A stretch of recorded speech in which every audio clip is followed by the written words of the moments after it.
Bonsoir à tous, bienvenue sur le live Football. Victoire de l'Olympique Lyonnais, 5-2, si ma mémoire est bonne. Oui. Bonsoir à tous, bienvenue.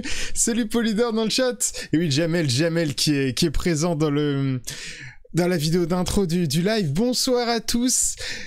Monaco a gagné. L'OL a gagné, Lille a fait nul, Paris a gagné, rien n'est joué encore pour cette Ligue 1. Il y a juste Nîmes malheureusement qu'on va voir en Ligue 2 la saison prochaine. Voilà, petite dédicace à Fleck, on en parlait il y a quelques jours lors de l'avant-match. Bonsoir Ferrandinho, bonsoir Tekon, comment allez-vous messieurs ? Salut à tous. Bah écoutez, moi j'ai l'impression que c'est un coup d'épée dans l'eau, mais bon, on s'accroche quand même. Hein. Clairement.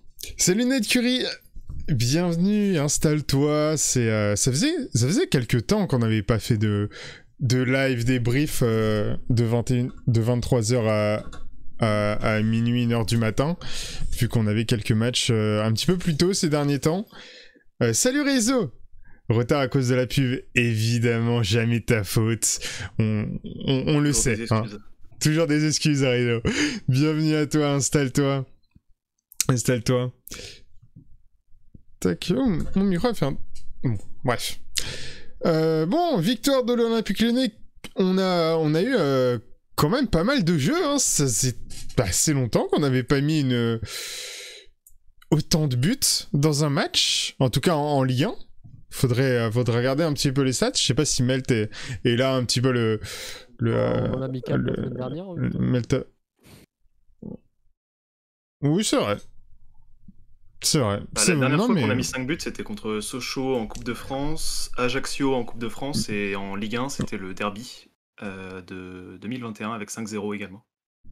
Non, on a dû mettre un 5 buts un peu avant quand même. Non, pas en Ligue 1. Pas en Ligue 1 ? Incroyable. Ouais, nous aussi on a regardé le multiplex réseau. C'était. Je suis le seul qui a regardé 100% de l'OL. Ah, je pense. Moi j'avais double écran. J'avais 100% OL sur le grand écran et un petit écran avec multiplex. Moi j'avais un écran avec l'OL dessus et puis je regardais de temps en temps sur mon téléphone flash résultat pour voir s'il y avait pas des petits buts comme ça par-ci par-là du côté de Rennes, mais malheureusement. C'est quoi ça d'avoir que 1 ou 2 écrans ? Moi j'avais 3 écrans. J'avais le multiplex, j'avais le match de Lyon et j'avais le match de Monaco. Ouais, tu suis que dans le match de Lyon quoi. Tu as 3 écrans, mais est-ce que tu as 3 cerveaux et 3 perdus ? Alors 3 perdus non, 3 cerveaux oui. En poids. Non, j'ai quand même... Non, mais je regardais moitié 3/4 le multiplex, j'avais le son du multiplex et puis le Lyon, je regardais un petit peu de l'œil. Mais le multiplex, je trouve que c'est tellement vivant, tellement bien. Et je trouve ça tellement dommage que pour la Ligue 1, il y en a plus ces derniers temps. Surtout le jingle, il est insane. Salut Meltz. Bonsoir Meltz. Il y a toujours le multiplex du samedi. Ouais, ça a toujours été comme ça en Ligue 1. C'est toujours les 2 dernières journées qui sont en multiplex. Non mais oui, je sais. Après t'as le multiplex du samedi soir. Mais je trouve que c'est super rafraîchissant. C'est vraiment trop bien. Ouais, c'est vrai. Mais en tout cas, sur cette première mi-temps, on valait mieux pas être sur le multiplex, hein, vu le tapage qu'il y avait au Costières pour Nîmes-OL. Ça allait vraiment d'un but à l'autre. On a commencé... on a mal commencé. On a mal commencé, on va dire, avec une erreur défensive de Marcelo. Marcelo qui fait une passe en retrait à un Lopez qui s'était... Je crois que les deux se sont pas compris. En fait, Lopez s'était décalé pour faciliter la vie de Marcelo. Le problème, c'est que Marcelo ne l'avait pas vu et malheureusement a fait une passe directement à Nîmes qui avait juste à pousser la balle au fond des filets. 1-0 pour Nîmes après moins de 5 minutes de jeu, je crois. Ouais, c'est ça. C'est à la 5e minute qu'il y a eu le but. Et d'ailleurs, ce but fait penser un petit peu au but de Jimmy Briand contre Bordeaux, début de saison 2019-2020 pour les plus pour les plus assidus des matchs de l'OL.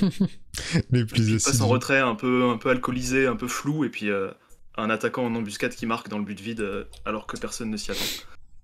C'est vrai que, bon, heureusement, l'OL est pas resté là-dessus, et quasi quelques minutes après, un coup sur coup, j'essaie juste de récupérer, voilà, la feuille de match quand même pour avoir les timings. Donc but à la 5e de Moussa Koné pour Nîmes, et 3 minutes après, égalisation de Lucas Paqueta avec un magnifique contrôle tir. Enfin, c'était pas académique, mais il s'est débrouillé pour quand même décocher une frappe. C'était l'inévitable, hein, j'ai envie de dire, l'inévitable Lucas Paqueta. C'était important quand même. Toujours dans les bons coups, hein, décidément. Et puis on va attendre 10 minutes, allez 12 minutes exactement, pour que Memphis Depay vienne inscrire le but pour que l'OL passe devant. Et il était important quand même ce but, surtout pour les esprits lyonnais. Je pense que c'est celui qui a un peu tout débloqué en mode maintenant faut enchaîner quoi. On est passé devant, faut se couvrir. Faut se couvrir. Surtout que vu qu'on avait l'habitude ces derniers matchs, depuis quelques mois d'ailleurs, de faire une bonne mi-temps, une mi-temps moins bonne. Là on était dans la bonne mi-temps on va dire. Du coup fallait en profiter. C'est ça, ouais. Très clairement. Il fallait vite se mettre à l'abri après le petit coup de frayeur qu'il y a eu sur les premières minutes. Avec d'ailleurs un centre de Dubois qui était... alors, c'était plus un centre passe, mais bien précis, bien propre. Memphis qui contrôle, qui part dans la profondeur, qui gagne le duel magnifiquement. Et donc, 2-1. Enfin, 1-2 pour l'OL. Et puis 4 minutes après, encore une fois, un but coup sur coup. Alors cette fois, c'est pas Nîmes puis l'OL, c'est l'OL puis l'OL. Et Lucas Paqueta qui met son doublé pour ce match avec à la 24e son but. C'était quoi déjà l'action ? C'est une frappe de Dubois après un corner joué à 2, je crois. T'as René qui repousse un peu bizarrement, et puis le ballon revient sur Paqueta qui frappe au sol, je crois, tout doucement, et ça finit dans le but. Ouais, c'était... Bon. Les 2 buts de Paqueta, en fait, sur ce match-là, arrivent un peu... On sait pas trop, quoi. Le ballon lui tombe dessus, il marque, et puis ça rentre. C'est... Bon, c'est pas académique, mais bon, on prend, quoi. Voilà, on prend, clairement. Salut Timosaur, bienvenue. Alors, on continue. Bon, après, mi-temps. Bon, on menait 3-1. C'était plutôt correct. Et 10 minutes après le retour des vestiaires, à la 55e, Lucas Paqueta, après un enchaînement magnifique, qui passe la balle à Aouar, qui a juste à la pousser dans les filets. But vraiment collectif de nos 3 offensifs vraiment performants ce soir. Enfin, 2 milieux de terrain, mais quand même avec des profils plutôt offensifs. Hein. Paqueta et Aouar qui étaient sur le côté gauche d'ailleurs de l'attaque lyonnaise ce soir-là, qui a fait, je pense, depuis son retour, son meilleur match, depuis son retour de blessure. Ouais, je pense qu'on peut dire ça, ouais. Très très impliqué, encore plus impliqué en fait que contre Lorient ce soir. Oui. Là-dessus, aucun doute.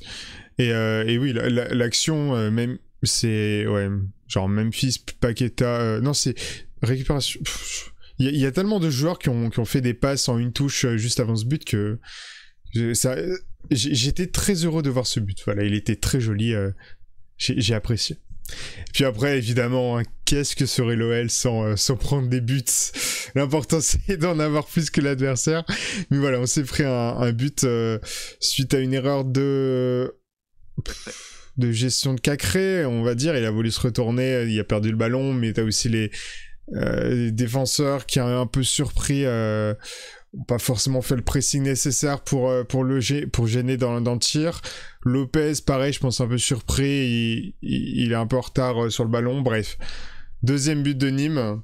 Encore une fois, Nîmes hein, qui nous met plus de 2 buts. Hein. La dernière fois, il nous en avait mis pas mal aussi, je crois. Enfin, on ne savait. La saison dernière plutôt. Saison dernière ?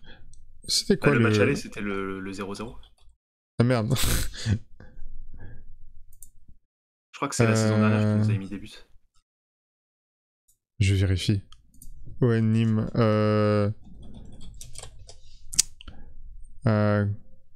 Google, il met juste le dernier match. Alors, si. Ah ouais, non, il y a eu 0-0. Comment c'est possible de passer d'un 0-0 au match aller à un 5-2 au match retour?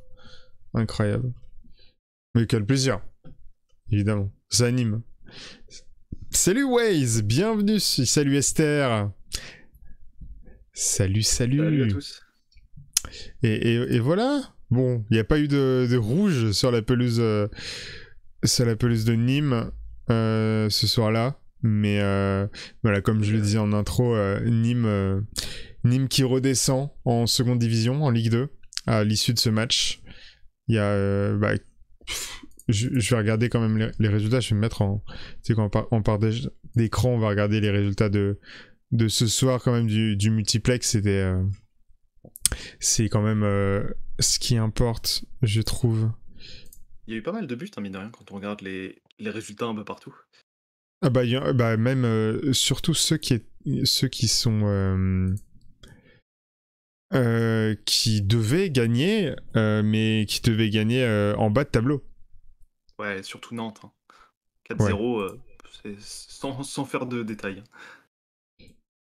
C'est quand même fou, je trouve, les supporters nantais sont passés par toutes les émotions pendant cette saison, hein, quand même, avec un Domenech qui arrive en tant que consultant de l'équipe, représentant des entraîneurs français évidemment, et qui ne gagne aucun match avec Nantes. Tous les supporters voient le club descendre. Et puis là, t'as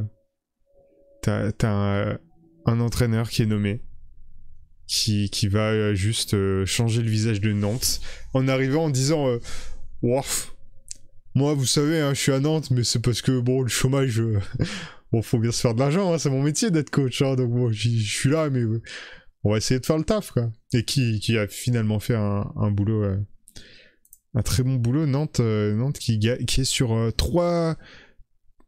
4 victoires d'affilée, hein.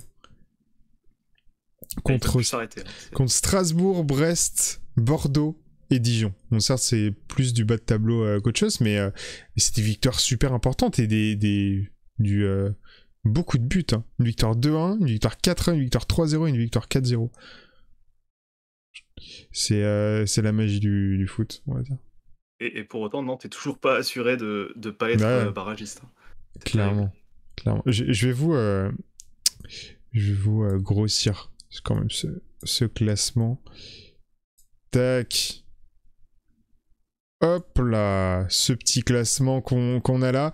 Avec donc Lille, match nul 0-0 pour Nîmes contre Saint-Etienne, les Stéphanois qui ont tenu en échec le LOSC qui pour ça faisait quand même très longtemps que ce titre de Ligue 1 sera déterminé. Enfin, ce titre de Ligue 1 sera déterminé à la dernière journée. C'est... Ça fait combien d'années d'ailleurs que ça fait très longtemps est aussi faible parmi les trois, le top 3 de Ligue 1. Je vais regarder un peu là au fur et à mesure qu'on en parle. Ouais, c'est... En tout cas, c'est pas souvent. C'est pas souvent.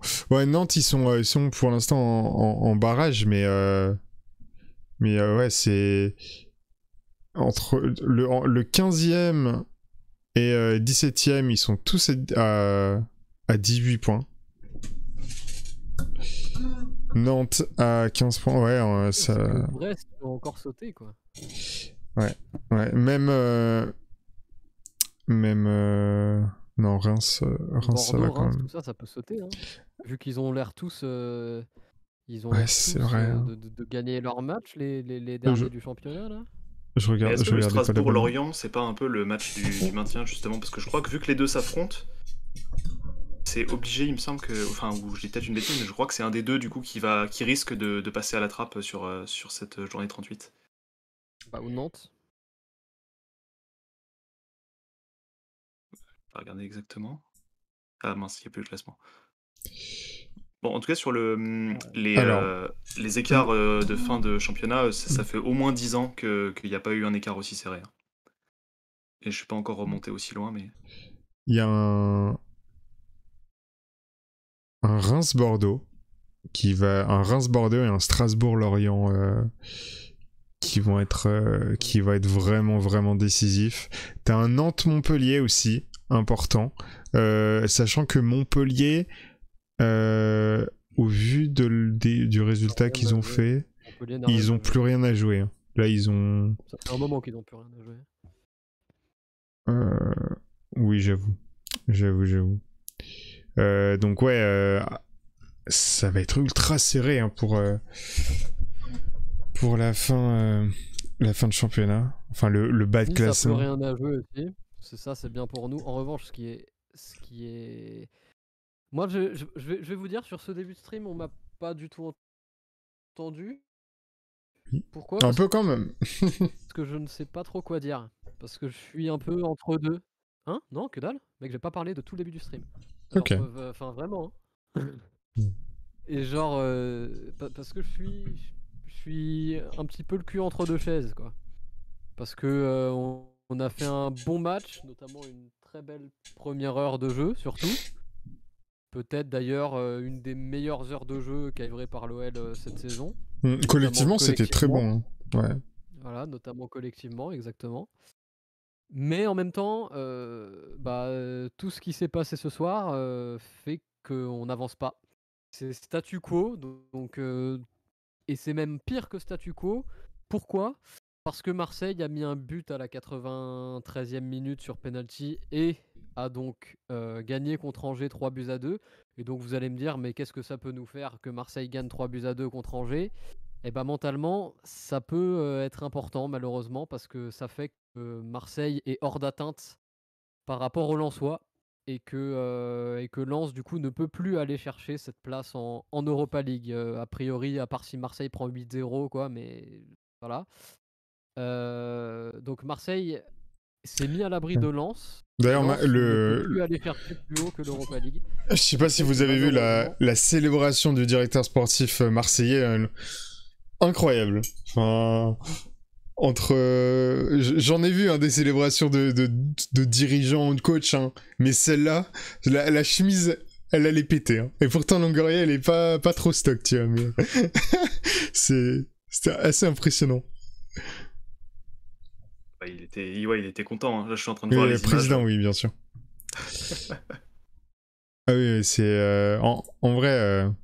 Si t'as le gif, je veux bien que tu me l'envoies que je le passe pour ceux qui ne l'auraient pas vu. C'était Je peux le mettre sur Twitter. Vas-y, envoie-les-moi. On voit sur l'image qu'il est très content, hein, Pablo Longoria. Ouais, c'est vraiment dommage par contre que Marseille ait une si grosse différence de but par rapport à Lens, parce que du coup ça casse un peu tout espoir que Lens se surpasse contre Monaco. Mais bon, qui sait. Ils peuvent quand même gagner juste pour le sport. En vrai, c'était une autre célébration moi que j'avais vue. C'était encore une autre, genre vraiment, genre c'était Hulk, genre il s'est transformé, le gars. Je sais pas si j'ai retrouvé. Ah, bref. Ah si, c'est bon, je l'ai. Je l'ai.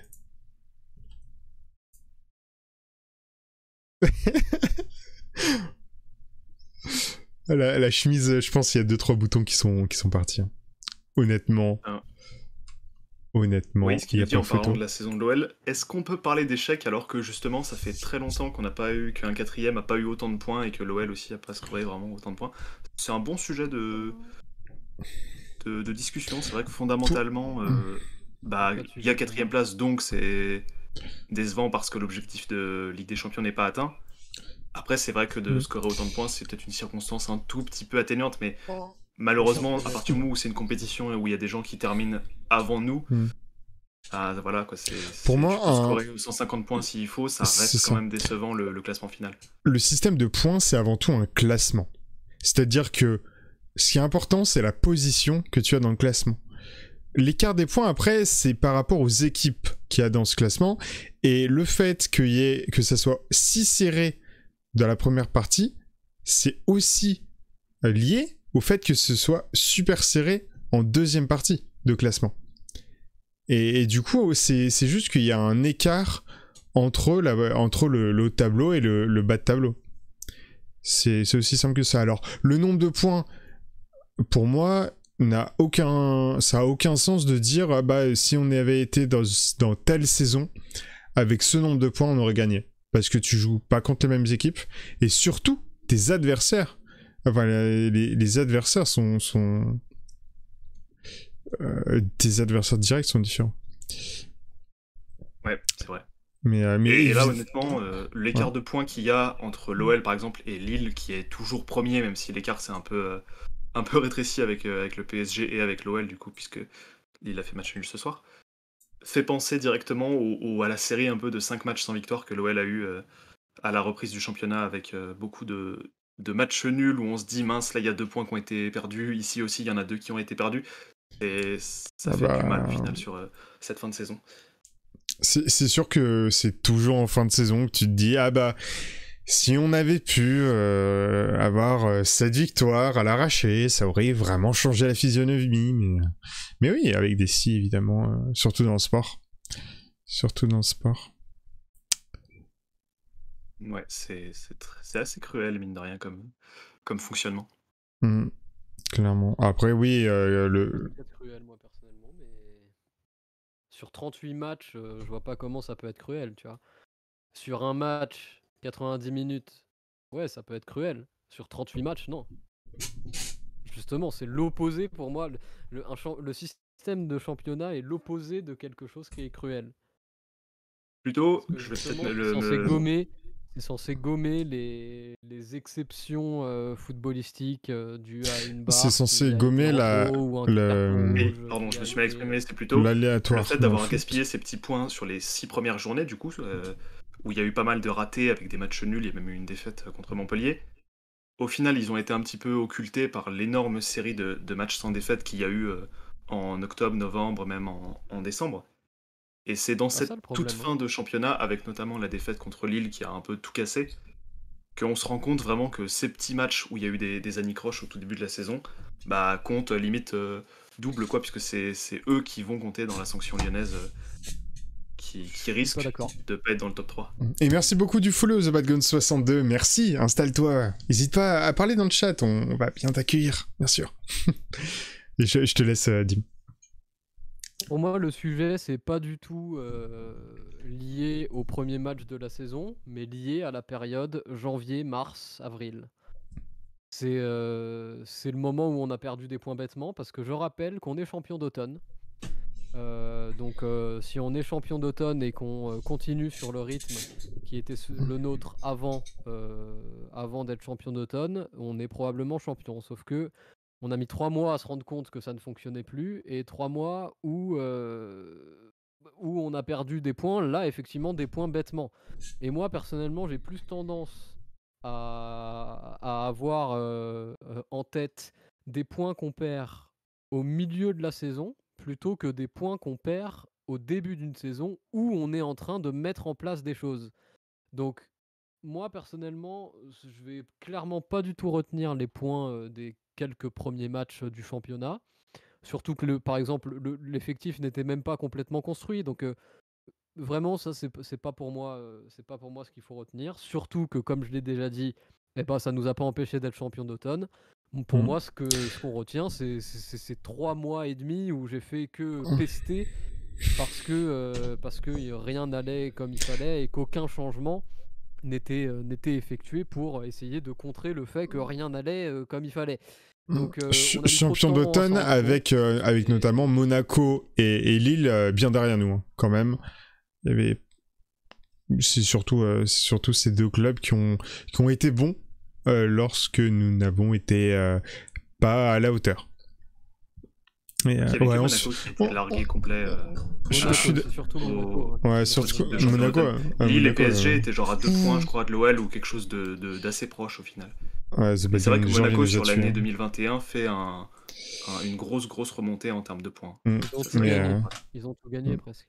Ah, ils ont tout gagné. Même quand ils sont nuls, ils gagnent. Ça fait 1 mois que Monaco a pas sorti un vrai match de foot et ils ont tout gagné quand même. Bah, tu sais que Lille, c'est ça, hein. Lille, en termes de X-Goals, si on fait un classement uniquement de matchs remportés avec les X-Goals, ils sont 8, 9e. Ouais, mais Lille, c'est leur manière de jouer, c'est leur tactique, alors que Monaco, c'est pas ça leur tactique. Et ça se voit dans le contenu de leur match. J'ai regardé d'ailleurs sur ce dernier mois 2 matchs de Monaco plus Lyon-Monaco, donc 3 matchs de Monaco en tout. Et franchement, dans le contenu, c'est pas bon. C'était pas bon, mais c'est quand même des matchs qui sont allés gagner. Lille, c'est la tactique qui est comme ça. Ils jouent le contre et ils jouent sur les qualités principales qu'ils ont devant. Ils ont raison de le faire. Donc ça me dérange moins qu'un Monaco qui pour moi met plus un pied devant depuis 1 mois, mais qui gagne quand même ses matchs. Lille, on va dire que les bons tirs de loin de ces attaquants dernièrement, ça les a pas mal et surtout Lille n'encaisse pas, hein. Ça c'est vraiment quelque chose qui est spécial, hein. Là on est à 37 matchs, les types ont 22 buts seulement encaissés en Ligue 1, c'est vraiment hyper faible. La défense est vraiment hermétique, hein, côté lillois, au détriment parfois du spectacle dans le jeu. Tac. Je propose d'aller regarder un petit peu les X-Goals du match qui sont pas si élevés. Enfin, si, quand même. Je pense qu'on doit taper les 6, hein, ou on doit s'approcher au moins. Eh ben, même pas. Oh non. On est à 2,84. Ah bon ? On est à 2,84 de. Il y a eu vraiment pléthore de tirs cadrés, hein, sur ce match. Oui, mais c'était sur le gardien, donc René il fait pas mal de parades quand il prend pas des buts, il fait des parades avec des frappes qui sont sur lui. Ouais, René, je crois 8 parades ou un truc comme ça, vraiment il voulait pas lui. Hein. Bah, comme à chaque fois, hein, les gardiens, quand ils sont contre l'OL, ils se subliment. Mais ouais, donc 0,85 X-Goals pour Nîmes aujourd'hui et Lyon 2,84.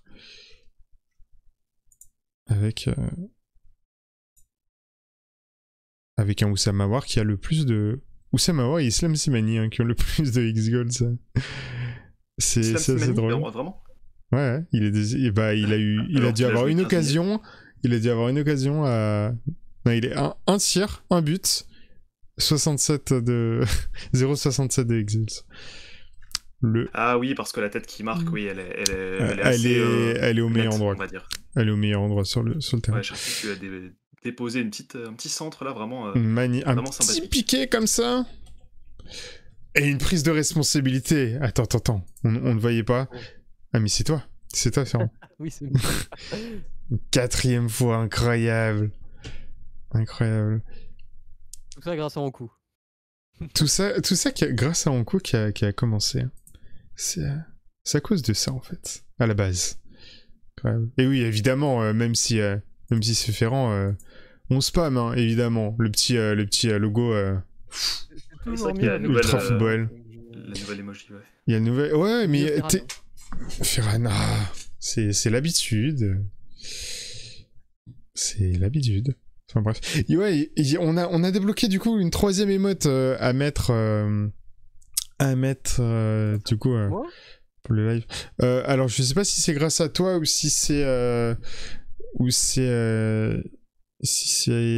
pour l'avant-match qu'on a fait qu'on avait pu l'unlock. Je sais plus. Toujours est-il que faut qu'on se creuse la tête pour savoir ce qu'on peut mettre. Mais ça va, okay. T'inquiète. Faudra qu'on trouve. Bref. Du coup, ouais, la time chart, on va dire que Nîmes. Oh la vache, pour Nîmes, c'est. On va dire que il y avait pas trop de dénivelé, quoi. Une course c'est un peu tranquille. parce que Nîmes, je crois, a eu 3 ou 4 tirs cadrés. Enfin, vraiment, c'était. On peut regarder. Sens unique, on va dire. Ils ont mis Nîmes qui marque sur le petit trou d'air de Marcelo, mais sinon, ils n'ont pas du tout été dangereux, hein, malheureusement pour eux. Le premier but qu'ils mettent, il a 55 de 0,55 de Exalt. En plein, enfin, il est super bien placé. Le but était ouvert, hein, honnêtement. Ouais, bah oui, clairement. De toute façon, ça vient d'une erreur. Lopez qui a lâché son but pour aider Marcelo, et Marcelo qui balance pile poil vers le point de pénalty. Enfin, c'est vraiment, cette scène est bizarre, je trouve. Et le deuxième, l'ami de Fomba, a 4% de chance de score et il le met. Enfin, bien joué. Le principal, c'est qu'on mette des buts de plus. Donc, surtout en fin de championnat où on a. Et surtout quand on en met 5, quoi. C'est. Oui. Bah là, pour tout ce qui est différence de but, l'OL est bien, quoi. Il n'y a plus qu'à espérer que Monaco fasse le faux pas, mais bon, c'est. Plus on avance et moins les chances existent, malheureusement. Bah, il reste un match contre. Contre qui ils jouent, les Monégasques? Contre Lens. Lens qui a qui aurait pu être le match un peu de. Enfin, très gros enjeu pour Lens, mais la victoire de Marseille ce soir calme un peu peut-être cette ardeur-là qu'il pourrait avoir. Ouais. Mais qui sait, peut-être qu'ils peuvent encore le faire. J'ai envie d'y croire quand même. Ouais, après le 3-0 contre Bordeaux là n'est pas un super bon signe non plus, on va pas se mentir. Hein. Ouais, c'est vrai que je m'attendais pas à ce que Bordeaux se balade autant. Bah, tu sais, les équipes qui ont des trucs à jouer. Oui, non, ils sont pas baladés. Regarde les stats. Ouais. Dans les stats, c'est surprenant. Pep Genesio et Clément Grenier et Castillo, pareil, ils ont pas fait le taf non plus hein, contre Monaco. C'est dommage. Moi, je comptais plus sur Rennes pour mettre Monaco dans le mal que sur. J'ai un maigre espoir que Monaco ait la finale de Coupe de France à jouer contre le PSG pour accumuler encore un peu de fatigue, voire de suspendu. C'est vrai que Lens joue quand même encore pour la Conference League. Hein. Parce qu'ils ont vraiment envie d'y aller en Conference League, Lens. Ouais, c'est pas une question, t'as envie d'y aller, c'est un objectif. Donc oui. Ils s'en foutent, les joueurs, ils vont. Mais c'est l'objectif de Lens, c'est la relégation. Éviter la relégation. Ah mais même, ils sont pas relégués, ils le savent depuis plus d'un mois maintenant. Ce qui... les joueurs, ils en ont rien à faire de la relégation maintenant. Et puis pour modifier des joueurs, tu vises vers le haut, tu vises pas quelque chose qui est déjà acté et qui est terminé. Mais justement, c'est terminé, donc l'objectif est déjà fait, donc roue libre. Surtout que maintenant, ils peuvent plus aller chercher l'Europa League. Ah, je suis pas d'accord avec ça, mais... Ah, disons que ils peuvent mathématiquement, mais on va dire que c'est très difficile, quoi. Faudrait que pendant que Marseille perde par 2 ou 3 buts d'écart, Lens gagne de son côté contre Monaco par 2 ou 3 buts d'écart. Enfin, c'est une combinaison de... Je pense que vous oubliez, qui est difficile. Vous oubliez un peu tous comment c'était à l'époque où c'était la Coupe UEFA et que personne n'en voulait et que les gens, même limite en Ligue 1, étaient tentés de la laisser filer s'ils étaient qualifiés dans les dernières journées du championnat. Sauf que depuis la Coupe d'Europe, pour moi, c'est devenu quand même autre chose. On parle de la Conference League là. La Conference League, c'est pire que la Coupe UEFA. Ça reste quand même une... Pour moi, ça reste quand même un truc à jouer. Je suis pas sûr que Lens ait envie d'aller taper le 3e d'Azerbaïdjan et le 2e du championnat letton et le 3e du championnat islandais, tu vois. Genre... En vrai, je te dis, hein, les joueurs, ils en ont rien à foutre de ça. Hein. C'est uniquement les dirigeants qui pensent à ça. Hein. Puis comme dit Olive, le pognon, hein. Bon après, tu gagnes pas énormément. On voit que ça rapporte rien la Conférence League, malheureusement. Déjà que l'Europa League rapporte vraiment très peu. Je crois que la Conférence League, du coup, si on est logique, ça va rapporter moins que la Ligue Europa. Donc c'est limite plus d'embrouille et de tracas que de gains financiers. C'est un petit peu terrible pour les clubs qui y participeront, je pense. Moi là-dessus, j'attends vraiment de voir, hein, genre les trucs basés sur les. Il y a 10 ans, il y avait une telle coupe, ça s'est pas passé comme prévu. honnêtement, j'attends de voir. Bref. Ouais, il y a aussi l'exemple un peu de Reims, la saison dernière, qui décroche une participation en Ligue Europa. Et au final, ça lui a pas du tout porté bonheur et puisque le club en a rien fait, quoi. Ils ont même pas, je crois qu'ils sont même pas arrivés au pool. Ils se sont fait sortir juste avant. Et ça les a juste fait mal démarrer leur saison de Ligue 1. Et on se dit pour Reims, ils auraient peut-être mieux fait de pas aller en Europe et de faire une saison, on va dire, moins mouvementée en Ligue 1 avec la crainte du maintien qui les a occupés pendant un bon moment, je crois, jusqu'à au moins la 30e journée ou quelque chose comme ça. Donc c'est un peu... Mais sauf que c'est par la Coupe d'Europe qu'un club passe un palier. Tu sais que c'est ça par quoi? On arrive à rester en Ligue 1. De quoi? Pour moi, c'est par l'argent qu'un club passe un palier. Et la Conference League, elle va pas apporter d'argent. Et regarde, t'allais faire un argument sur le fait de... Plus tu joues de Coupe d'Europe, plus tu restes en Ligue 1. Bah là, regarde Reims, ils peuvent être relégués demain. Semaine prochaine. Alors que l'année dernière, ils étaient 6e. Regarde Strasbourg, ils étaient bien classés, ils étaient pas en Coupe d'Europe et là ils sont mal. Mais c'est un facteur aggravant la participation à la Coupe d'Europe. En fait, il y a deux, je pense qu'on peut découper ça en deux catégories. Et regarde Rennes. Lyon et compagnie, où participer à la Coupe d'Europe n'est pas forcément quelque chose qui va les freiner sur le classement national. Alors que pour les clubs, on va dire plus modestes, une participation en Coupe d'Europe, c'est un peu une sorte de boulet au pied. C'est un peu tragique de dire ça, parce qu'évidemment, le bon sens voudrait que tous les clubs soient complètement ravis de jouer la Coupe d'Europe, parce que tu as l'attractivité sportive qui est débloquée grâce à ça. Mais on l'a bien vu pour Reims ou pour d'autres, ça complique encore plus la saison souvent. Et est-ce que dans les autres pays, il y a cette discussion-là de on veut pas aller en Europe à cause de l'accumulation de matchs? 2017-2018, poule d'Europa League, tu as l'OL, Atalanta, Apoel Nicosie, je crois, ou un club comme ça, Apollon Limassol, pardon, et Everton. Everton faisait que de mettre son équipe Z parce qu'il voulait pas spécialement se tracasser dans l'espoir justement de redébloquer. Mais tu me donnes un exemple en mode le 17 janvier 89, il y a eu. Moi, je te parle de vrai. C'est un exemple récent, mais c'est un peu récent, non? C'était en 2017, c'était il y a quasi 4 ans. Mais bref. Alors, en fait, c'est pour moi, c'est plus une excuse qu'autre chose. Ça dépend. On va dire que certains clubs privilégient le classement national et donc sont un petit peu embêtés à l'idée de partager leurs forces sur plusieurs compétitions.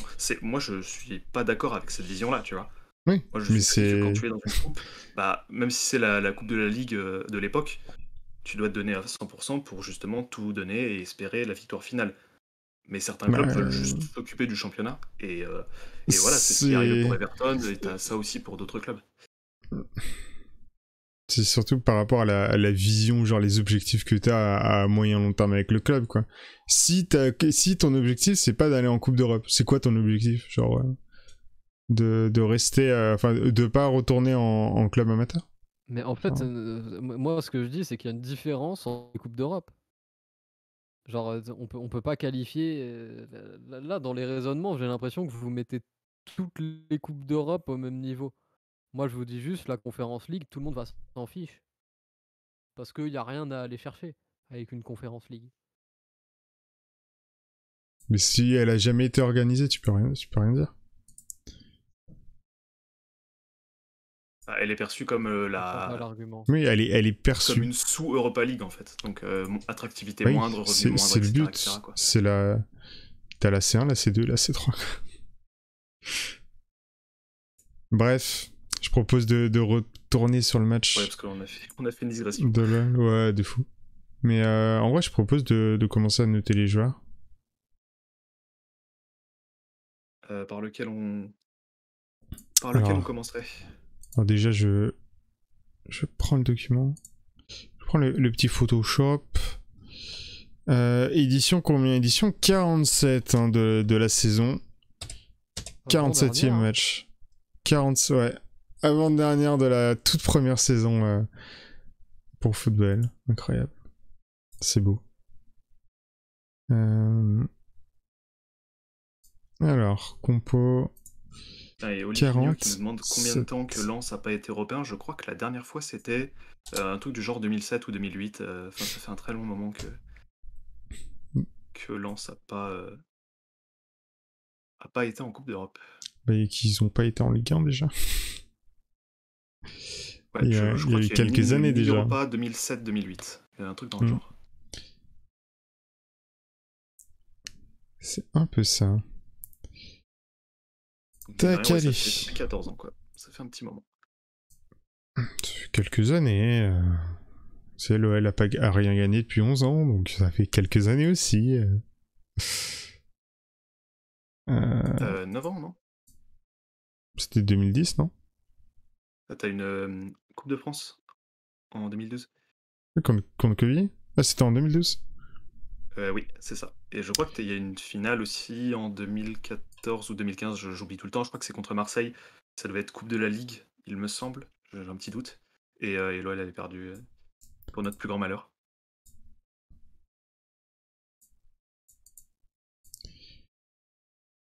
Je vais essayer de retrouver.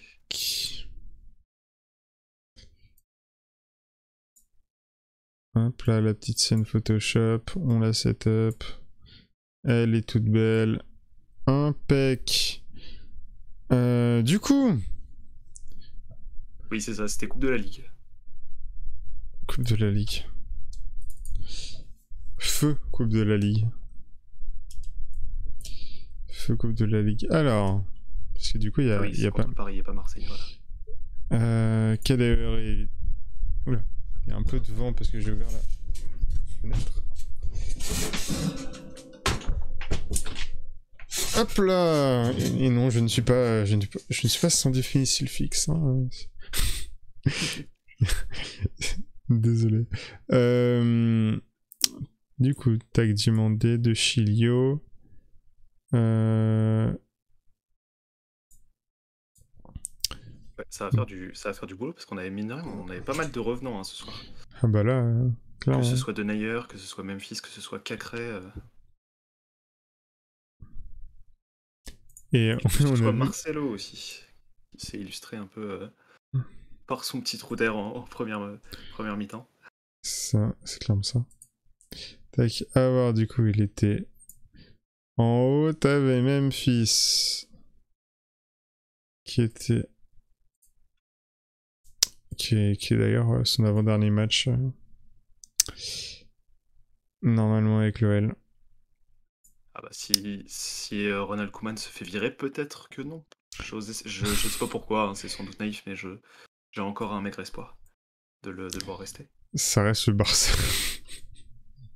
Moi, si on m'écoute, j'ai encore espoir de prolonger Aouar et Memphis et de garder Andersen. Donc c'est complètement utopique, je pense. Tu disais? Je disais que c'est pas la question, que c'est quand même le Barça. C'est la question, c'est que il vient que si Koeman est là. Sinon, la direction le prend pas. C'est tout. Hein. Oui. C'est ça, oui. Et en plus, je crois que Laporta avait dit que, en gros, même si Memphis baissait le salaire, enfin, c'est pas prévu, quoi. C'est pas prévu que. Enfin, en gros, le Barça ne court pas après Memphis, quoi. Je sais, mais c'est pour ça que je dis. Je parle de ça, c'est que le Barça peut virer Koeman, c'est juste.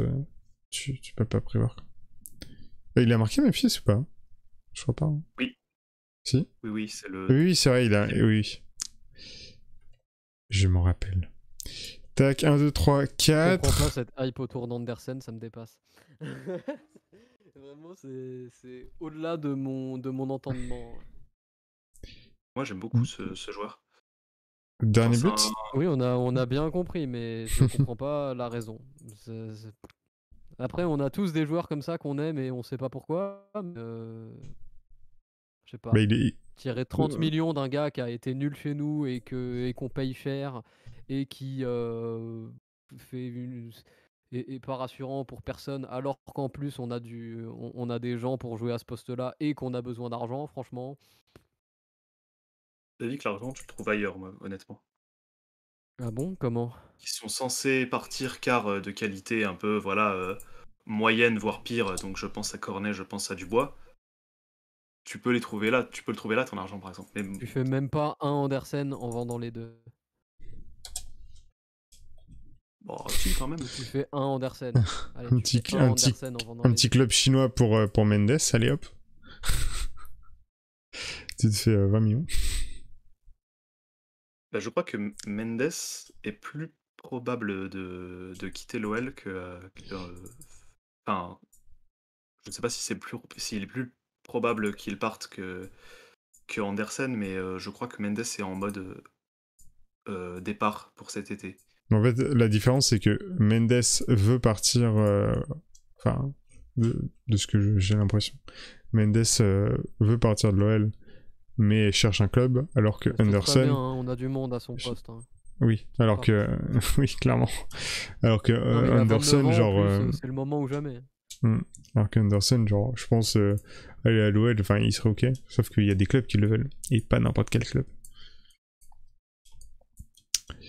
C'est indispensable, quoi, Mendes. Oh bah... Tu vas avoir Reine Adelaide qui va revenir. T'as Diop, je crois qu'il est encore sous contrat à l'OL, ouais. Genre 2022 oui, ou... oui. Ouais. Bah surtout que son prêt, je crois, stoppé si Dijon était relégué. Je crois qu'il y avait un truc dans le genre. En fait, c'est l'inverse, c'est qu'ils étaient obligés de l'acheter s'il restait en Ligue 1. Oh, voilà. Et là, ok. du coup, bah, il va En plus, c'était 8 millions. C'était 5. Moi, j'avais 8 en tête, mais... 8, ça me semble étonnant que Dijon aurait eu... Bah, posé 8 millions comme ça, automatiquement. Ça s'est placé... C'était 5 ? Ouais, c'est ça. Ok. 5 millions, 1,5 de bonus et 15% là, le truc de Olas là. les petits pour ça, mais il est génial avec ça. Les incentives. Les petits pourcentages. Et c'était Cherki. C'est vrai qu'il y a pardon, j'allais dire JRA, mais oui, on peut dire son nom en entier. On a Reine Adélaïde aussi qui va revenir, ça c'est un bon... Ça va être un bon casse-tête ça. Je sais pas, moi je trouve que la gestion de nos prêts, on a vraiment pas de chance. Ouais, bah et puis et il y a Dembélé aussi. Il y a Dembélé qui revient. À part Andersen, la gestion de nos prêts c'est catastrophique. C'est catastrophique. Hein. Et c'est pas forcément de notre faute, hein, parce qu'il y a des blessures aussi et tout, mais... Ouais, c'est plutôt le destin que la gestion, parce que l'OL, à partir du moment où le joueur est prêté, tu peux plus trop y toucher, quoi. Enfin, tu peux plus faire grand-chose, on va dire. Oui, mais la gestion pour qu'ils reviennent. Enfin, genre, qu'est-ce qu'on va faire? Ça va être catastrophique de savoir ce qu'on va faire.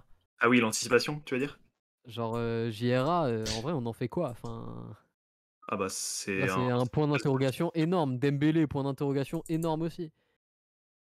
Ah oui, c'est vrai que Moussa Dembélé aussi. Après, c'est des trucs qui ont pas fuité, tu vois, mais en interne, il y a eu des réflexions, je pense.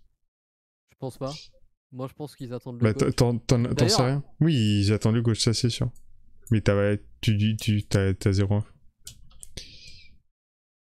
Bah, toi non plus.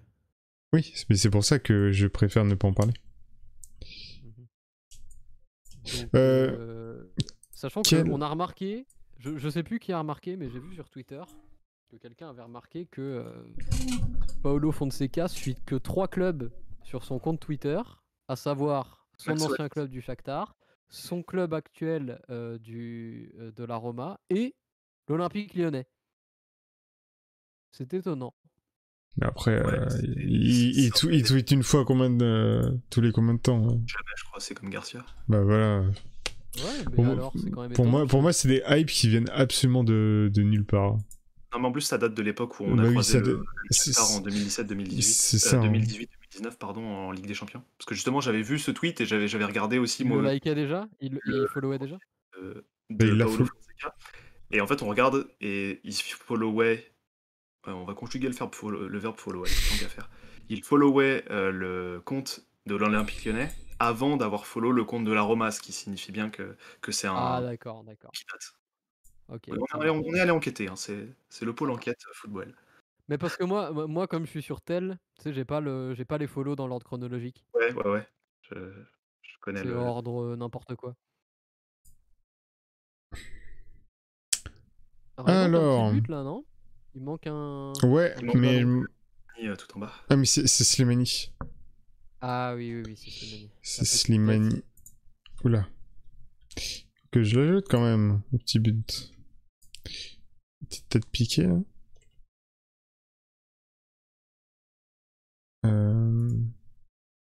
Hop là. Et par quel joueur vous voulez commencer? Avec Jean-Lucas aussi qui va revenir. Ça fait du monde. Il y a plein de joueurs. Vous voulez commencer Qui revient de près.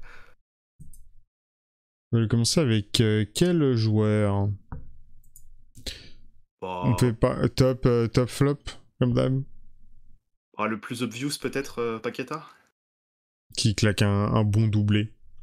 Bon, ouais, doublé. Pas mal de positifs. Je mets quel range de notes comme ça on discute. On parle de lui pendant ce temps. Entre 7 et 9, quelque chose comme ça, ou plus. Tac. Reizo, je pense que tu voulais dire Paqueta. Dans le chat, le bon spam. Alors, quelle note pour Paqueta? Le sondage est pas disponible parce qu'il faut que je mette une range. Je mets combien de 6 à... Tu peux aller de 7 à 9, je pense. Hop là, de 7 à 9. Le sondage est disponible. Vous pouvez voter dès à présent. Je suis mitigé en plus pour la note. J'hésite justement entre 8,5 et 9. Je pense que 8,5 c'est pas mal. Parce qu'on a un doublé, vas-y, développe. Passe décisive. Ouais. Olive part sur un 8,5. Nip 7-9, ouais. Là, c'est ce qu'on a mis. Je t'en prie. Tu peux choisir entre eux. Entre eux, c'est deux frontières.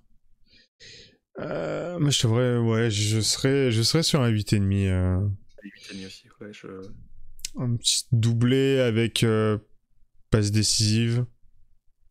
C'est quand même un match très solide de la part de Lucas. 5 des 6 joueurs de devant, pour moi, ont fait un très bon match en fait. Donc, je me demande bien. Parce que Cacré, quand même, il donne le deuxième but. Donc, ouais. Guimarães, Paqueta, Aouar, Memphis. C'est vraiment un match de très très grande qualité des 4. Hein. C'est très très très fort. C'était collectivement, je pense, peut-être pas mais un des meilleurs matchs qu'a livré l'Olympique Lyonnais, en tout cas sur la première heure de jeu. C'était vraiment très très bien.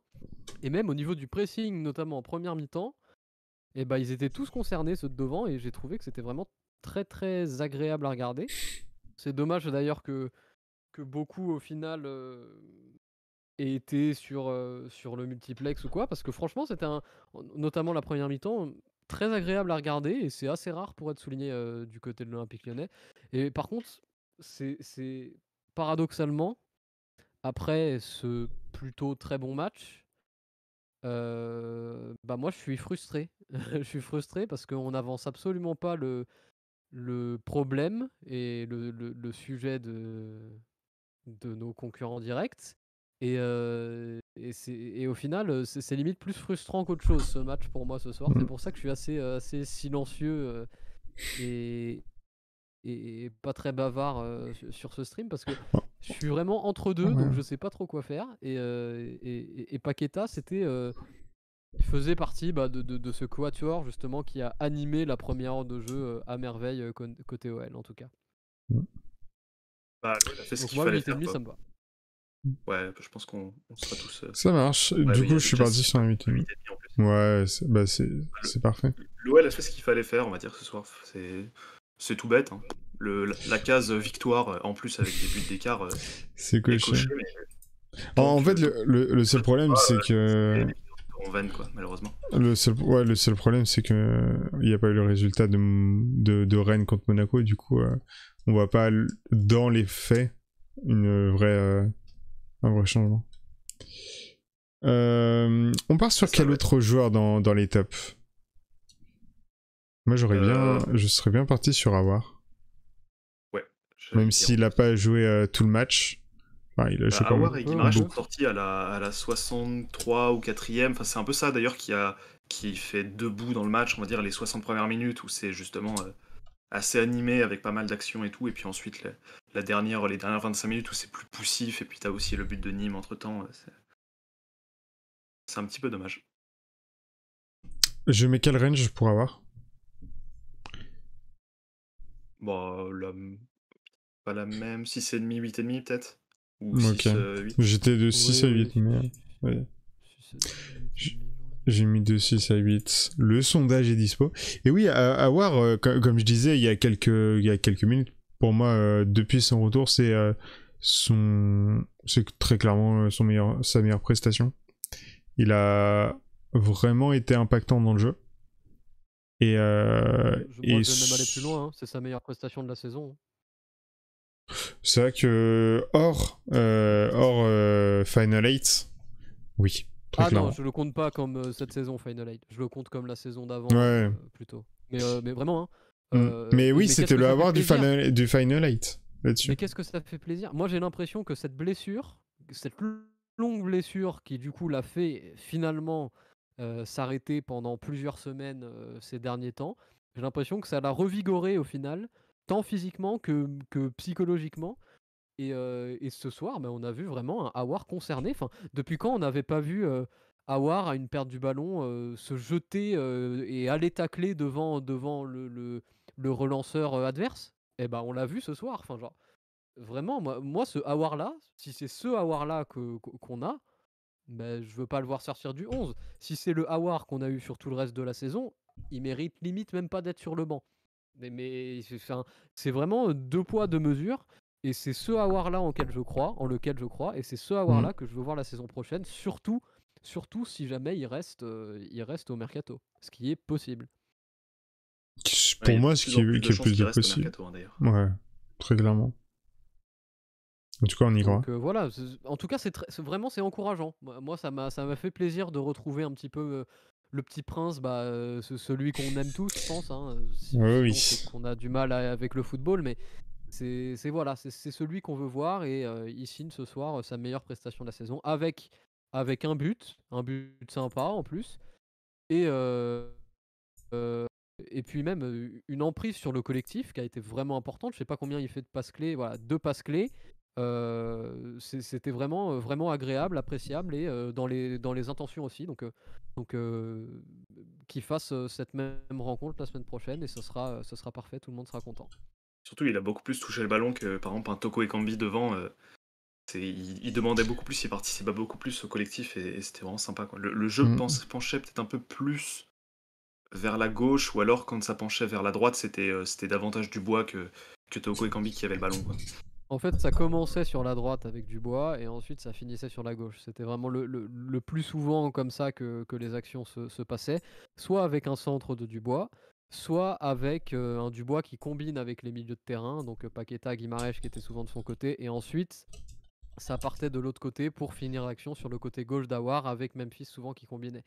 Donc on a eu une vocation à pas mal coulisser sur ce match, c'était vraiment bien, et c'est pour ça que je dis que collectivement c'est un des matchs les plus aboutis, en tout cas encore une fois sur la première mi-temps, la première heure de jeu de l'Olympique Lyonnais cette saison. C'est parce qu'on a vu des choses, des joueurs qui combinaient entre eux, qui faisaient du jeu en une touche, qui faisaient des appels contre appels et dans la profondeur, et c'était très appréciable, et on a vu des joueurs qui étaient assez inspirés ce soir, et c'était vraiment sympathique à regarder, jusqu'à ce que malheureusement la balle arrive parfois sur Toko Ekambi. Mais ça, on en parlera après. Clairement. Toko Ekambi, là, tu viens de prononcer son nom, je repense à l'action en toute première mi-temps où René lui rend le ballon et il te balance une mine complètement à côté. Enfin, c'était incompréhensible, bref. Mais je pense qu'on va quand même, avant d'aborder les flops dont il fait bien évidemment partie, je pense, quel serait le troisième top de ce match? Je sais pas. Pour moi, il y en a deux là. Lesquels? Pour moi, Guimarães et Memphis, les deux ont fait un très très bon match. Bon, bien sûr, dans des registres très différents, vu leur rôle et leur positionnement, mais vraiment, Guimarães, faut pas minimiser sa prestation ce soir. Je trouve qu'il a été vraiment très, très pertinent et très important dans le jeu de relance lyonnaise. Surtout, il apportait une énorme sérénité. Et contrairement à Mendes, il essayait de faire avancer le jeu quand il avait la balle, et de pas la garder pendant 90 ans pour au final la repasser derrière. Donc c'était vraiment un match serein et intéressant pour Guimarães. Je pense qu'il faut pas il faut pas minimiser sa prestation, notamment quand on parle de beauté du jeu collectif lyonnais. Et ben, je pense qu'il a eu une réelle importance à ce niveau-là. Et d'ailleurs, Guimarães, je crois qu'il jouait un petit cran plus haut que Cacré en toute première mi-temps. On voyait Cacré limite jouer en sentinelle presque. Et Guimarães qui était un cran plus haut, ça s'est un peu équilibré ensuite, mais c'était assez inédit, je trouve, de voir Cacré aussi bas, qui se servait ensuite de Guimarães pour faire remonter le ballon lorsque ça repartait vraiment de la défense. On revoit encore Guimarães, comme contre Lorient d'ailleurs, qui jouait un peu plus avancé que Cacré sur le terrain. Enfin, pas Cacré, mais Guimarães jouait plus avancé, on va dire, que seulement au niveau de sa position habituelle sur le terrain. En top, moi j'étais sur, je pense que c'était le deuxième auquel tu pensais, sur Memphis. Bien sûr. Qui a été le centre du jeu, l'âme du jeu offensif de l'OL. Sur les 5 buts qu'on met, il fait sa petite part sur tous. Et puis en première mi-temps, je sais pas si vous avez compté le nombre de choses ratées par Memphis. Je suis pas sûr que même si vous aviez voulu le faire, je suis pas sûr que vous avez réussi, parce que je suis même pas sûr qu'il ait manqué un seul truc en première mi-temps, Memphis. Hein. C'était une prestation en première mi-temps qui était monstrueuse. Hein. Tourner vers le collectif, à huiler un petit peu le jeu lyonnais en attaque, en fait. C'était vraiment l'espèce de coulissage, de poulie, en fait. C'est bizarre. Pour tirer l'équipe vers le collectif vers le haut, en fait. C'est ça. Et il a fait vraiment une très grosse prestation. Je suis content qu'il ait eu un but, parce que je trouve que ça couronne avec une ligne statistique un impact dans le jeu qui a été vraiment très fort pour Memphis ce soir. C'est ça, même sur le 4e but que Aouar marque, c'est Memphis qui est au décalage pour Paqueta, pour le petit centre et tout. Enfin, vraiment au cœur du jeu, c'était très très bien. Genre encore une fois une grosse influence. C'est ça. C'était un match très sérieux pour Memphis, et je suis assez d'accord avec le 8. Avec le 8, pour lui, il a eu un réel impact. Allez hop, les 8, comme ça on va pouvoir passer au flop du match. Je pense, on en a parlé il y a quelques secondes, mais le petit dernier du trio d'attaque, encore une fois, agaçant. C'est impossible de trouver les mots. C'est agaçant, c'est irritant, tu vois. C'est vraiment le joueur, ouais. Ce soir, il m'a énervé. Le mec est tout seul devant le but, il met une grosse mine à 4 mètres du poteau. Enfin, mais incroyable. C'est même pas une Sterling, c'est encore pire, parce que là, le ballon lui vient de face. Non, mais il a surtout pas de rebond, et il est tout seul. Sterling, ça arrive. Ça arrive vite. Une fois. Ouais, oui. Lui, ça fait 6 mois que c'est comme ça. Ah, mais... C'est incroyable. Je sais pas si c'est la position, tu vois, genre Traoré, c'était un peu pareil, tu vois, genre... il est une petite malédiction. Non, pour moi, c'est un peu... Dans la finition, quoi. C'est genre, pour moi, Toko, il sait faire moins de choses qu'un Traoré, mais il a un cerveau un petit peu plus développé. Pour moi, Traoré, c'est juste genre... Enfin, techniquement, Traoré, il bouffe quasi toute la Ligue 1, hein, mais il est juste débile. Je suis désolé, c'est peut-être un peu violent, mais genre c'est vraiment comme ça, moi, que je vois Traoré, en tout cas. Pour moi, Toko, il fait moins de choses qu'un Traoré, il sait faire moins de choses qu'un Traoré, mais il a un cerveau qui fonctionne un petit peu mieux. Tactiquement, il sait qu'il faut faire des appels dans la profondeur, il sait qu'il faut pas ralentir le jeu, mais devant le but, c'est une catastrophe. Là, sur FM, je lui mets 4 de finition sur 20, hein. C'est peu.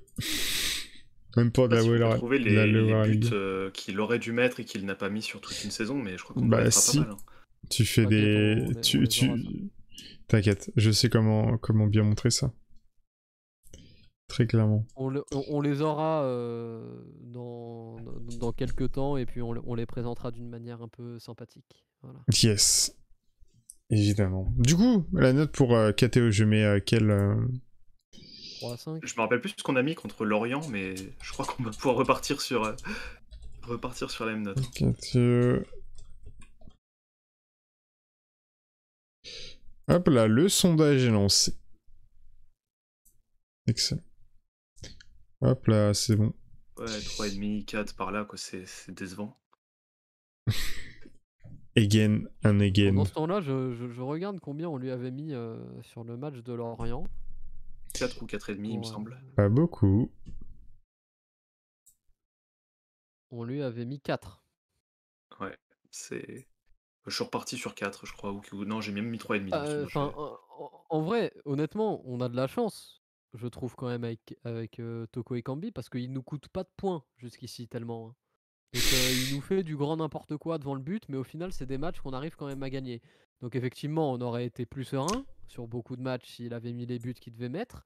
Mais au moins, si on peut lui sauver ça quand même, c'est pas un joueur qui, pour l'instant, a raté un immanquable qui nous fait perdre des points à l'arrivée, à la fin du match. Donc bon, mettons ça dans sa besace pour être un petit peu gentil avec lui. Pour sauver contre Lorient, on lui avait mis 4. Mais là, en vrai, il y a trop de... Pour Toko, j'ai l'impression qu'il a mis tous les buts qu'il devait mettre dans une saison trop de ratés. avant 2021 et depuis, c'est plus rien. Kadewere et KTE, c'est ça. Hein. Ils ont tout mis en... Genre, ils ont tout mis, puis maintenant le karma dit non, plus maintenant. Vous avez vu ce qu'il fallait, ça suffit. Buteur précoce. C'est vraiment dramatique. Moi, je serais pour... Moi, je serais pour 3,5. Ouais, j'ai voté pour 3,5 aussi. Allez, hop. Un bon match. Bien sûr que non. Alors, il se fait remplacer par Slimani, du coup, je crois que c'est à la 75 ou 76e. Et Slimani, en 3 minutes d'apparition, hop, le mec est déjà se rend plus utile, quoi. C'est terrible. Hop là, 3,5. Entre les deux dans le jeu sur 2021. 3,5. Est-ce qu'il y aurait un autre joueur en flop? Non, les autres, ça va, on va dire. Pour moi, après, pour moi, les deux trucs, c'est des erreurs individuelles, mais c'est arrivé genre une fois dans 90 minutes dans un match où il n'y a pas... Ok, au début, ok, il y avait vraiment du challenge et de la pression, certes, mais pour moi, c'est pas une...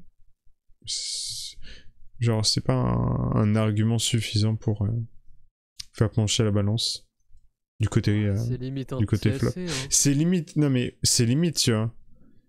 Mais c'est genre, ça fait baisser la note de 0,5 de 1 point.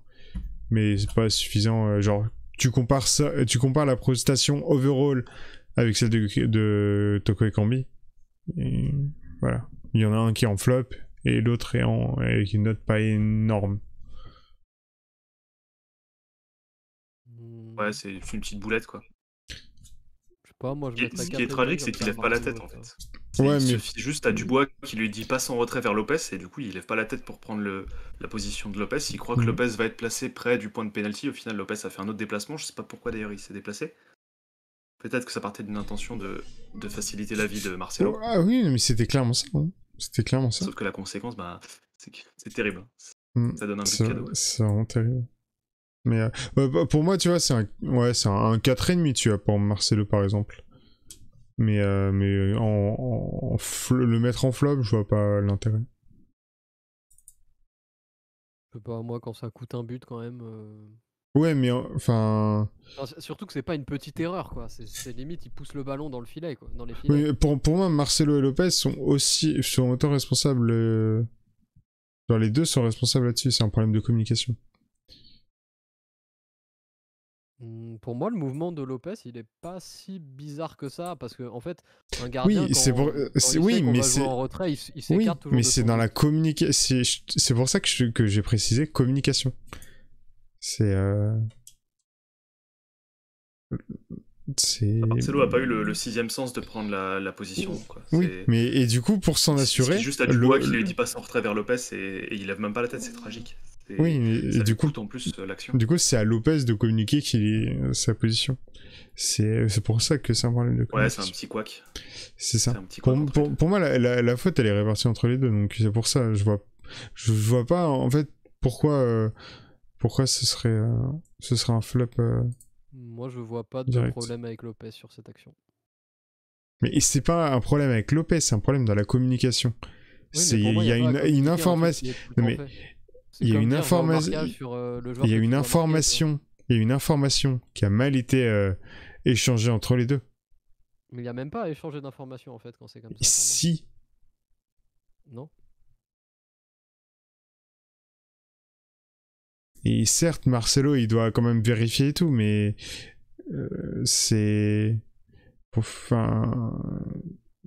Pour moi, ça reste quand même... Les deux ont leur... De Dubois. Ah, toujours. Non, en plus, Dubois, ce soir, Dubois il a été bon. Hein. Il a fait un bon match. Dubois, son centre là pour Memphis... Bravo. Mais non, mais en vrai, c'était une vraie bonne prestation de Dubois. Ouais, Dubois bien, ce soir bien. Bah, il a une passe D avec Memphis. C'est ça, ouais, sur le deuxième but. Et puis quelle passe D, hein, elle est belle. Hein. Franchement, millimétrée. Elle est sympa. Hein. Ouais, j'ai bien aimé Dubois, c'était agréable. C'est vrai, il a survécu 90 minutes, exactement. Non, rien que pour ça rajoute un point. Il est sorti avant, non? Il y a Diomandé qui est rentré. 87 minutes. Ouais, c'est vrai. Oui, c'est vrai. Diomandé arrive sur la fin histoire de dire bonjour. Mais il a quand même fait une petite frappe aussi, Diomandé, avant de partir. C'est vraiment histoire de dire bonjour. À côté, mais... ce soir, les latéraux étaient faudra inverser Marcelo et Denayer sur la compo. Yes.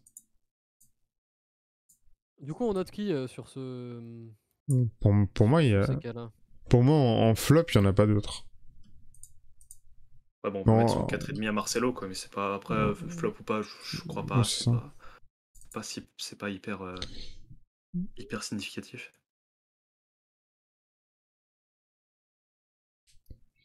Et puis parmi les remplaçants, non, c'est que des joueurs qui rentrent assez tard. Ils rentrent assez tard, mais passe D de Cherki pour but de Slimani. Ça, c'était sympa aussi. Et c'est bien parce que même s'ils n'ont pas débuté le match titulaire, malgré des bonnes prestations récentes pour les deux, c'est bien qu'ils aient pu rentrer tous les deux une ligne de statistiques supplémentaire parce que ça les laisse, un, concernés, et deux, dans leur dynamique actuelle qui est vraiment, vraiment très bonne. Et donc, rien que pour ça, c'est deux bonnes rentrées respectivement pour Cherki et Slimani. C'était bien. Surtout que c'était dans le moment où l'OL n'était plus forcément dominateur. C'est mieux, ça remet un petit coup de boost. L'OL a géré le match un peu mollement sur la fin. C'était pas pareil.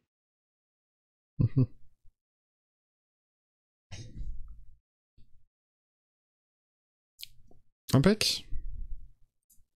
Rigo qui nous dit le Dubois nouveau Daniel Vest après le 5-0 contre Saint-Etienne. Quand même pas, mais oui, c'était agréable.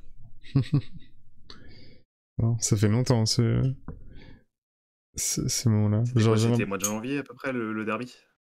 Je sais même plus. Ça remonte à un moment déjà. Ouais, c'est ça. J'ai l'impression que ça fait genre des années. Genre, je sais pas pourquoi. Déjà. Je sais pas si c'est les confinements multiples. On en a pas parlé, mais mardi, c'est la. Ouais. D'après l'équipe, c'est pour l'équipe de France. Dubois, il sera sans doute. D'après l'équipe, c'est un choix normalement quasi sûr. Ouais, par contre, je crois qu'Awar, c'est trop court pour lui. Oh oui, c'est ça. Moi, je voudrais bien voir un petit Coco Tolisso. Alors, certes, il a pas eu énormément de temps de jeu depuis, mais il est revenu de sa blessure. Il est revenu de blessure très récemment, Tolisso, je crois. Oui, il a fait son entrée en jeu au dernier match du Bayern. Ouais, je sens que ça va risquer d'être un peu... Ouais, mais tu vois, tu peux réfléchir ça aussi sur l'inverse. C'est un joueur qui est frais. À voir. Ouais, bah après, il y À a voir. beaucoup de concurrence pour le milieu de terrain. J'avoue, Olive. Imagine, Dubois, champion d'Europe, rentre en finale, fait une passe D, 45 millions. Allez hop. Bah, on prend, hein, 45 honnêtement. millions en première ligue. C'est vrai que t'as toujours Le des PSG histoires va comme chercher ça. un arrière droit aussi. Allez. Et il le voulait déjà l'été dernier en plus. Enfin, le voulait, c'est peut-être un grand mot, mais Ils y avaient pensé à lui. ça regardait, ouais, voilà, ça regardait un petit peu du côté de notre ami Léo Dubois. Tac. Voilà. Est-ce que vous voulez noter d'autres Pour joueurs? les autres, on peut peut-être mettre une note à Guimaraes, on en a déjà pas mal parlé avec les quatre autres, enfin les trois autres, pardon, Ouais, joueurs plus offensifs qui se sont un peu illustrés. Parce que c'est vrai que tac. Guimaraes, c'est le seul joueur qui s'est pas illustré statistiquement parmi ceux qui ont été assez en vue dans le jeu, on va dire. Je vais mettre quel range de notes? Je crois entre 6 et 8 peut-être. Ou 5,5, 7,5. Non, mais ça marche. Guimaraes qui a Hop là. beaucoup touché le ballon hein, pour le temps de jeu qu'il a eu. Genre, il Bah, venait être beaucoup demandé au milieu de terrain, c'était agréable. bah quand Ça il fait joue, la différence il est quand il bon. est sur le terrain. Quand il joue à son poste, il est bon. C'est cool. Mais oui, Ouais, outre le fait de jouer à son poste, c'est aussi l'attitude d'être proactif à chaque fois, d'aller aider justement la charnière centrale à trouver une solution en faisant Ouais, peut-être un triangle avec le latéral et tout. De vraiment faire le lien entre la défense et le milieu de terrain. Pour la transition, c'est super important et l'OL a eu énormément de mal sur ce plan-là ces derniers temps. Ouais, c'était bien pour Guimaraes.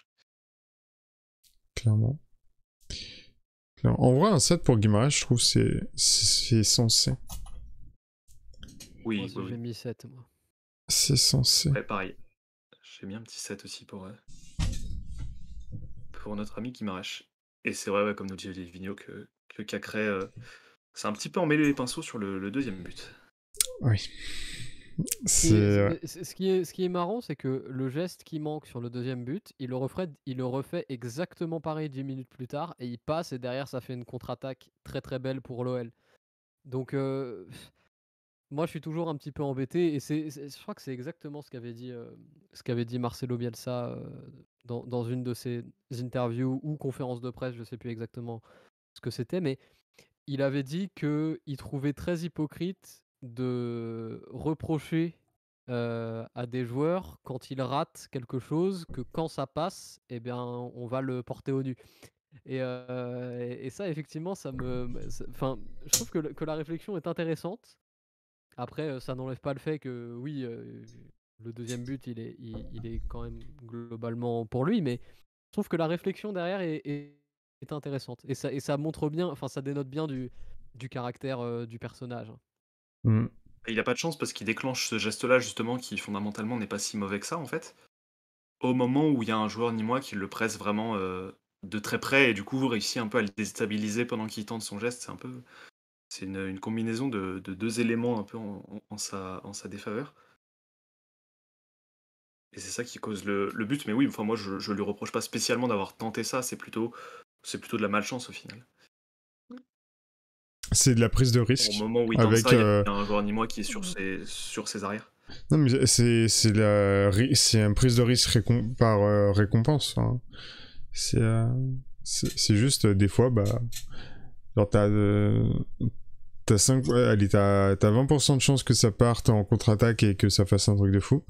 Et t'as 5% que bah, ça se récupère et que la défense presse pas suffisamment et que le mec tire et c'est arrivé en pleine lucarne, tu vois. Enfin, c'est la prise de risque. Ouais, c'est pour ça que c'est un jeu un peu aléatoire quelquefois. Mais yes, impec. Autre personne à noter ou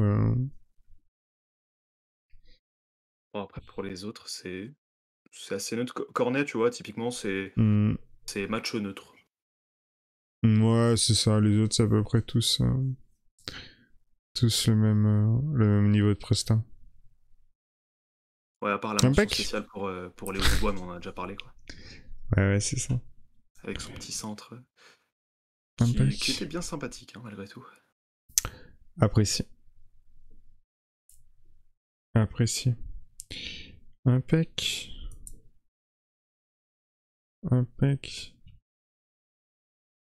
Et ouais, c'était l'avant-dernier match de Rudy Garcia. Plus qu'un. J'ai rêvé de ce moment-là quand même. Vu le regard d'Awar quand il est sorti, je pense qu'on en a la certitude absolue. Oh oui. Quelqu'un avait encore des doutes. C'était le regard noir. Il s'est mis en plein milieu de la tribune. Mais ouais. C'est vrai que ce sera un bon... Débarras. Ouais, voilà, c'est ce que j'allais dire, ce sera bon vent, quoi. On te retient pas, de fou. Cher Rudy Garcia. De fou. S'il pouvait aller faire un petit tour du côté du Napoli, ça nous plairait bien. De fou. Et qu'est-ce qu'il y a en prochaines annonces normalement, il y a de ce que j'ai vu, il y a les nouveaux maillots de LoL qui vont être officiellement annoncé du coup semaine pro, même si ça a fuité avec Paqueta que je vais acheter très rapidement, incessamment sous peu, trop rapidement. Voilà. Pigeon le Yankee, c'est moi. Je pense que tu seras pas le seul, mais j'ai hâte de voir aussi l'extérieur a absolument pas fuité. Et le Surge, je sais pas s'ils le mettent tout de suite. Je crois qu'ils avaient attendu l'année dernière. Une petite passe D que Paqueta nous a fait. On devrait jouer avec un des nouveaux maillots la semaine prochaine, normalement. Oui, c'est vrai. On pourra voir en match un petit peu ce que ça donne et porté par les joueurs, donc ça va être cool. Ouais. Et oui, non, quand même, un autre petit point, c'est... Oh là là, pardon, j'ai un chat dans la gorge. Oui, la semaine prochaine, normalement, 2 streams. 2 streams avec le stream de débrief. Et pour ceux qui n'étaient pas là il y a 2 jours pour l'avant-match de Nîmes, enfin d'OL Nîmes, et il y aura un stream un petit peu de cet acabit-là pour le match contre Nice. Voilà, donc tenez-vous au courant. Tenez-vous informés. Voilà, exactement. Faut mettre les notifs un peu partout, quoi. Les notifs Twitch, comme ça, vous savez quand on lance le live. Et puis, yes. Impec. Autre chose à rajouter, messieurs? Du coup, je crois que tout est bon. Tout est dit. On peut se dire tout doucement à la semaine prochaine. C'est ça. Et on peut dire que semaine prochaine. Ouais. C'est ça, c'est le moment de faire toutes les incantations vaudou pour que Lens batte Monaco. Et que le GF arrive en Ligue 1. On espère que la devise un lion ne meurt jamais sera très très vrai très très vrai dimanche soir prochain. Clairement. Alors, vous ferez un stream ou autre pour évaluer la saison, noter tous les joueurs. Je te renvoie à ce qui a été fait pour la mi-saison, à la vidéo de mi-saison sur YouTube. Ça pourrait te donner quelques indices, voilà, sans en dire plus. Tu peux la retrouver normalement sur la page d'accueil de la chaîne YouTube. T'as le lien juste en dessous du stream si t'as besoin. Je crois point d'exclamation, toujours dans le chat. Incroyable. Point d'exclamation, n'hésitez pas, c'est là. Incroyable. Voilà, donc oui, plusieurs objectifs pour les montées et les descentes. On est déjà très content que Niort soit descendu.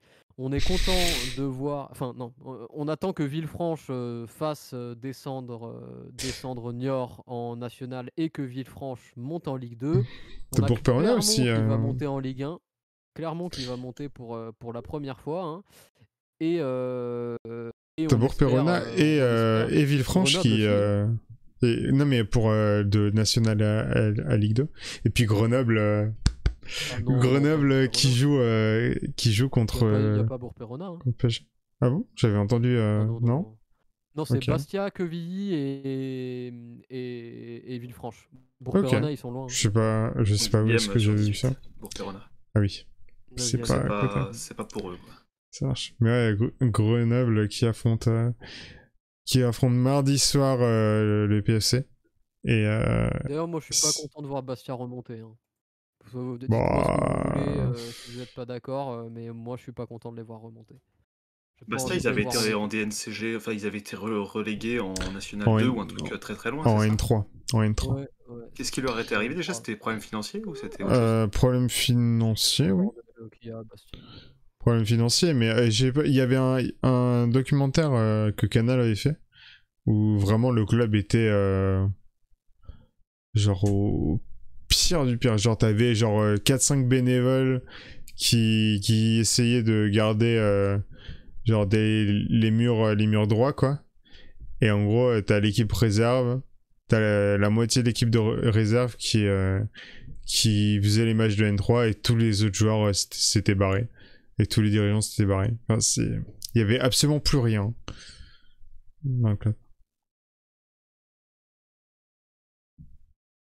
Donc voilà, assure. Et puis yes. Je pense qu'on peut conclure là. Tout à fait, moi ça me va. J'ai plus rien à dire. De toute façon, j'avais pas grand chose à dire ce soir, donc. Ouais, bah tu sais, c'est fin de saison. Si Monaco fait pas le, enfin, plie pas la jambe. On est tellement en attente des autres que là. C'est un peu compliqué. Ouais, c'est ça. C'est pas une. Ouais, les gens ont fait le taf, bah. Voilà. Dommage. Bon allez, bonne nuit Réseau, bonne nuit Olivier, bonne nuit TW Nip, bonne nuit à tous. Nous on se retrouve, enfin vous retrouvez du coup l'avant-match avant le week-end du coup pour préparer le match de Nice et puis un petit peu parler des enjeux et tout. Et puis juste après le match avec un invité bien sûr. Pour l'avant-match et évidemment le stream pour conclure la saison Football, cette belle aventure, cette première saison avec vous qui va se conclure du coup dimanche prochain avec j'espère l'OL devant Monaco, mais ça les dés sont jetés. Si le RC Lens nous écoute hein, c'est le moment clairement. Ah, le Grim Award de la fin de saison. Il doit être bien rempli maintenant. Clairement. Bon allez, bonne nuit à tous, bonne nuit messieurs. Bonne nuit à tous, à la semaine prochaine. Et à la semaine prochaine. Ciao.